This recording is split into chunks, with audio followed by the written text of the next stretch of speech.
Hi, I'm Amanda Edwards, candidate running to serve as the next Congresswoman in the 18th Congressional District. I'm excited to introduce you to My Houston Roots series. This four-part series provides an intricate look into who I am and my community and family foundation. Come along with us on this journey as I walk you through my background and our family's deep Houston roots.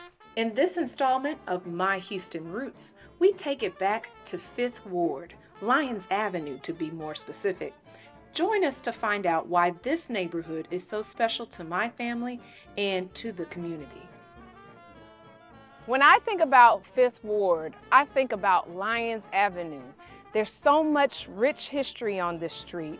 So many people who have been leaders from this community, Barbara Jordan, Mickey Leland, and the likes. And I am walking toward the front of what used to be known as the CNL Shoe Shop. That stands for Clarence and Lewis, my uncles, who opened up the shoe shop here on Lyons.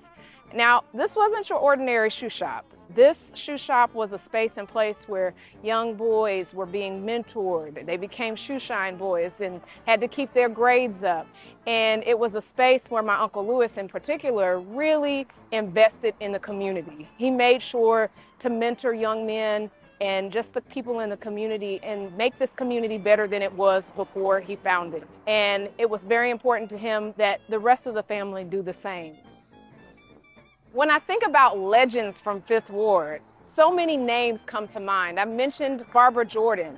Of course, my Uncle Lewis used to mentor Mickey Leland. There was George Foreman. George Foreman was from this community, and of course, after many fights, finally got into the boxing ring, and of course, the rest is history. There's so much rich history to tell on these streets in the 5th Ward community, but especially here on Lyons Avenue. I'm standing in front of what used to be St. Elizabeth Hospital, also on Lyons Avenue. My mom, who is no longer with us, started her career here because of the fact that my Uncle Lewis encouraged her to show the community that you can go off to school and, of course, come back and make a difference. My mother started her journey in school at Texas Southern University. She was one of the first members of her family to go to college. Then she actually graduated from the University of Texas Medical Branch in physical therapy, where she was one of the first Black graduates in her program. As a result, my uncle felt very strongly about the importance of giving back to the community, and that's how my mom ended up at St. Elizabeth. And she remained here until it closed in 1989. This is really a full circle moment for me. I remember my mom working at this hospital day in and day out, tirelessly. As a little girl, I remember her coming home in her white jacket, and I know how passionate she was about seeing her physical therapy patients and the difference that she was making in the lives of people who needed help. I remember not only that hard work, but also how much pride she took in it and how much joy that she was brought from it.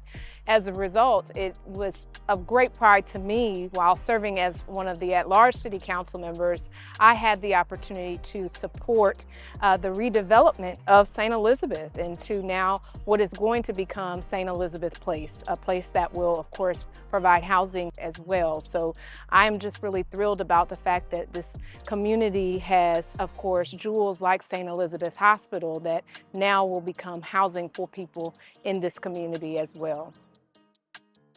I'm standing in front of the sign for Boyce Dorian Park, located in 5th Ward, right behind Hester House. Now, of course, the Dorian part of the park is named after my Uncle Lewis Dorian, who invested tireless hours in making sure he was mentoring and investing in the 5th Ward community. It's a source of great pride, especially because it was recently rededicated. In fact, on MLK Day, as we commemorate the legacy of Dr. Martin Luther King, we were able to rededicate this park, and part of that rededication included painting the basketball court. And so it's really a wonderful tribute to the community, and I'm glad that the Rockets and others were able to team up to support this worthwhile endeavor so that the community here can continue to have a wonderful, clean, safe, vibrant park. I think one of the things I get asked a lot is, why are you so passionate about service? And I guess you could say it's in my blood and it's part of my Houston roots.